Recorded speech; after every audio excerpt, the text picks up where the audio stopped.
எல்லாருக்கும் வணக்கங்க. Cook to easy சேனலுக்கு உங்களை அன்புடன் வரவேற்கிறேன். இன்றைக்கி நம்ம இந்த வீடியோவில் வெண்ணெய் எப்படி செய்கிறதுன்னு பார்க்க போகிறோம். அதுக்கு தேவையான பொருட்கள், நான் ஒரு பவுலில் பாலாடை எடுத்து வச்சுருக்கேங்க. பாலில் இருந்து தான் நான் எடுத்திருக்கேன். நீங்கள் தயிர் உரை ஊற்றி எடுத்துக்கிறதுனாலும் எடுத்துக்கலாம். அப்புறம் நான் 2 பெரிய பவுலில் தண்ணி எடுத்து வச்சுருக்கேன். அதில் ஐஸ் க்யூப்ஸ் போட்டு வச்சுருக்கேங்க. இந்த ஐஸ் வாட்டர் நம்ம எதுக்கு எடுத்து வச்சுருக்கோம்னாங்க, வெண்ணெய் தயாரித்ததுக்கப்புறமா நம்மளுடைய வெண்ணெயை இந்த ஐஸ் வாட்டரில் போட்டு 2 தடவை நல்லா பிசைஞ்சு விட்டு அதில் இருக்கக்கூடிய பால் மற்றும் தயிரோட மணத்தை எடுக்க போகிறோம். வாங்க எப்படி பண்ணலான்னு பார்க்கலாம். நான் ஒரு மிக்ஸி ஜார்லைங்க பாலாடையும் 1/2 டம்ளர் தண்ணியும் விட்டு நல்லா மிக்சியில் அடித்து எடுத்துக்க போகிறோம்.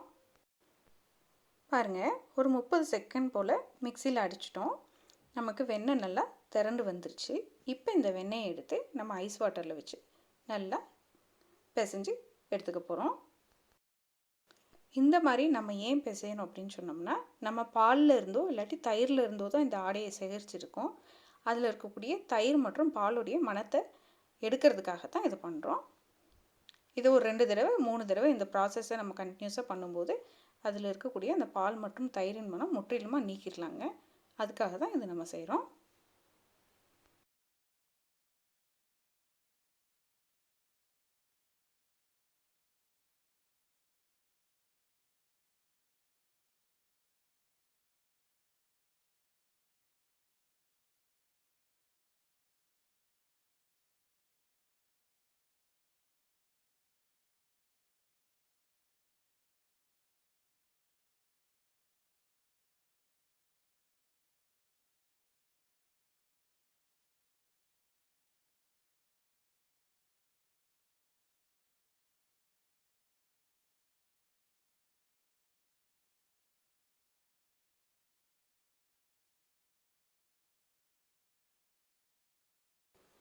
பாருங்கள், நான் நல்லா 2 பவுலில் இருந்த தண்ணியில் நல்லா பிசைஞ்சு விட்டு எடுத்துக்கிட்டேன்.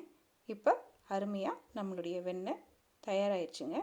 இந்த வெண்ணெயை நம்ம பச்சையாகவும் யூஸ் பண்ணிக்கலாம், இல்லாட்டி நெய் காய்ச்சியும் நம்ம இதை யூஸ் பண்ணிக்கலாம். வீட்டிலையே சுலபமான முறையில் நம்ம வெண்ணெய் எடுத்தாச்சுங்க. இந்த வீடியோ உங்களுக்கு பிடிச்சிருந்தா லைக் பண்ணுங்கள், ஷேர் பண்ணுங்கள், கமெண்ட் பண்ணுங்கள். மறக்காமல் நம்ம சேனலை சப்ஸ்கிரைப் பண்ணுங்கள். வணக்கங்க.